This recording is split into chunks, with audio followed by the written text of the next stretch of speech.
Goeienaand, good evening, fellow South Africans and citizens of the world. And yes, it is getting more and more crazy in South Africa, that's all I can say. And probably a real stark demonstration of the huge chasm between the chosen few. I'm talking about the ANC politicians, the EFF politicians, the DA politicians, the bureaucrats, state-owned enterprises, CEOs, those sort of people, black privilege, you know what it's called, BEE. But the chasm between them and the rest of the black population is gigantic. And it's probably well demonstrated when you look what's happening with Eskom as a starting point. The people in Soweto have not been paying their electricity bills, as we know, and there's something like an 18 billion rand bad debt owing to Eskom just from Soweto alone. Soweto is a big township south of Johannesburg.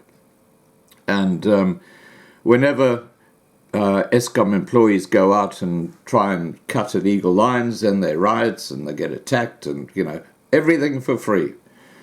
Now, while Eskom is drowning in debt and struggling to make ends meet, Soweto residents say they want their debt written off and to pay only 100 rand per month for unlimited electricity.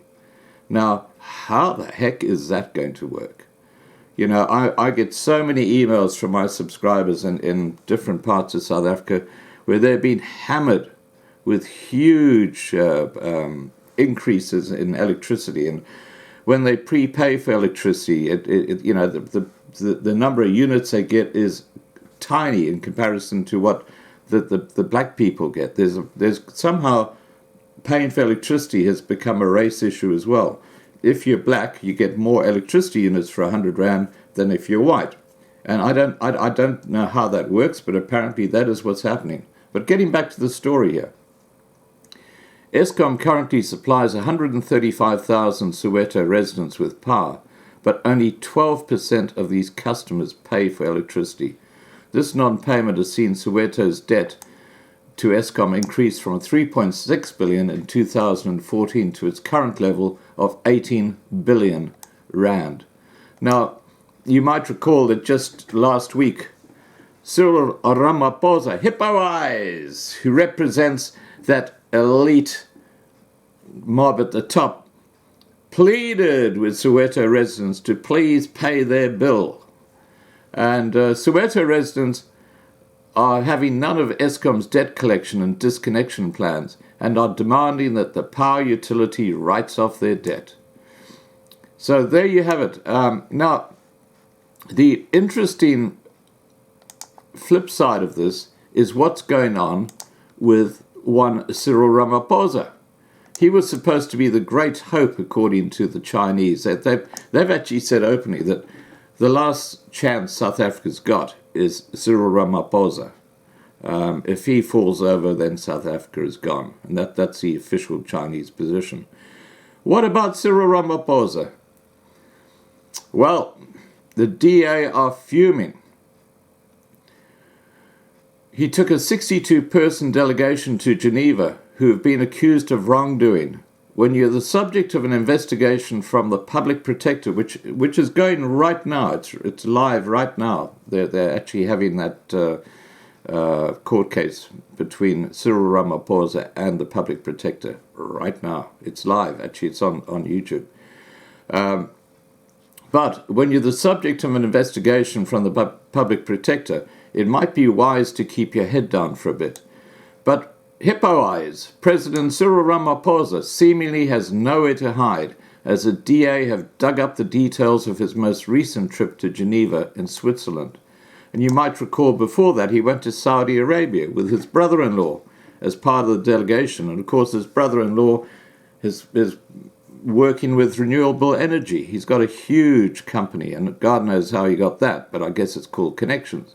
And you know, some of these trips that Ramaphosa is involved in are just beyond the pale, and they represent the chasm between those impoverished people living in Soweto and the lifestyle that Ramaphosa lives.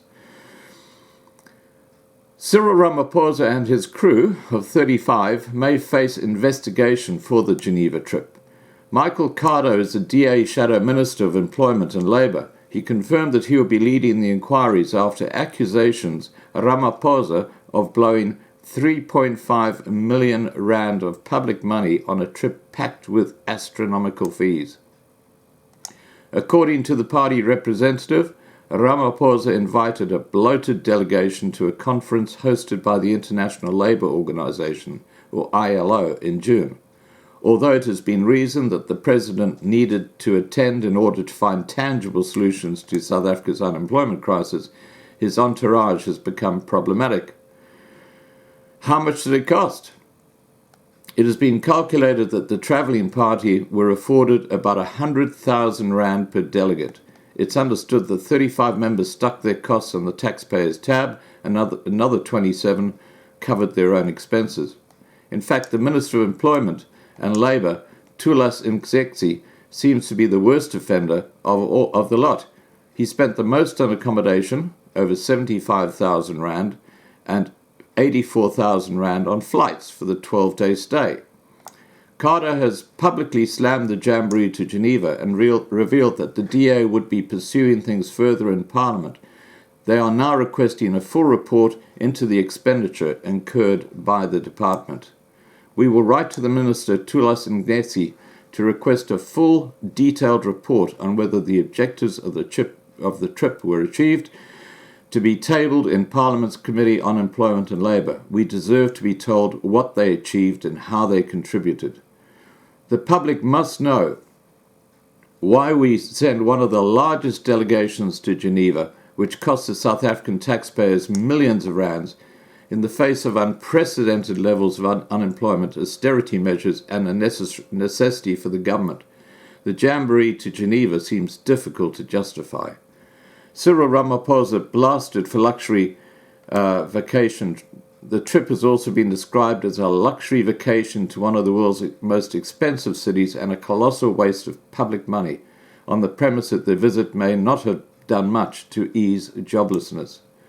Figures released by Stats SA on Tuesday should have their place in a house of horrors. The unemployment rate reached an 11-year high, with 29% of the workforce now out of work. Ramaphosa has prioritized job creation as a flagship policy of his, but things seem to be heading in the wrong direction. Let's hope he's picked up a new economy in Geneva. Now, before I show you a little graph which will show you just how terrible unemployment in South Africa is, let me tell you that over 400,000 jobs that were lost between January and July this year were domestic workers. Now that tells you something, doesn't it? That's black Africans who are working for a white family, like, the nanny or the woman who comes in and cleans the house, all those sort of things. Over 400,000 jobs have just disappeared in the last 7 months in that area alone. You know what that's talking about, or talking to? It's talking to the fall in the level of income and standing and people going into poverty in the middle class, or the white group. The poverty levels in South Africa are exploding. And, the mainstream media, nah, not interested. Fake news. All right, guys, here comes the graph, which will just show you how bad unemployment in South Africa is. And then please remember to subscribe to be kept informed.